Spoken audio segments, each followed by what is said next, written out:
as the holidays approach, I think that something that people who are not with narcissists don't seem to understand is that gift giving and receiving with a narcissist is a whole process.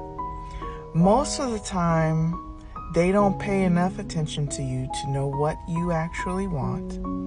And if they do end up buying something big or expensive, it's usually something that also benefits them. I used to receive gifts that weren't actually for me. They were gifts that he would be able to use as well. And also, if I gave him something that he mentioned, something that I knew that he really wanted, it always became, why would you spend this much money on this? Just be careful around the holidays, my love.